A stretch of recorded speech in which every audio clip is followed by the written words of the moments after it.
Hey everyone, welcome back to another tech video. In this video I'm gonna show you that how you can fix TikTok community guidelines violation. So many users face the problem that their TikTok videos goes to community guidelines violation and they get removed. So in this video I'm going to show that how you can fix that issue. First of all, just simply go to back and just go to your mobile settings, and you have to make sure that you have a Wi-Fi connection. Also make sure that VPN is not connected. After that, just simply go back to your TikTok account. Just tap on TikTok app and just go to TikTok account and just go to three lines and just tap on settings and privacy, and just simply scroll down and go to report a problem. Just tap on it and just wait for a second and just go to search bar and just simply search. Wait for a second for the loading and just simply search community guidelines.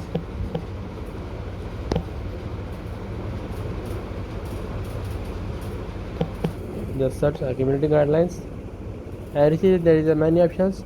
You just select my video was removed due to violating community guidelines. Just tap on it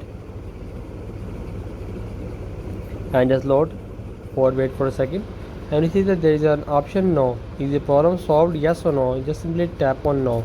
I need more help, and just simply text to the TikTok team that your video got removed by community guidelines violation. So prove him that your TikTok video is not violate any guidelines, violate not community. So my video is original content and is not violate any community, violate not anyone hurt, and just like that, and not violate TikTok guidelines. Just simply text to the TikTok team and just give him proof, and just like that, and just simply text him, and after wait for 1 to 2 days, your problem gonna fix. So that's the video. Make sure you like our video and subscribe our channel for more tech related videos.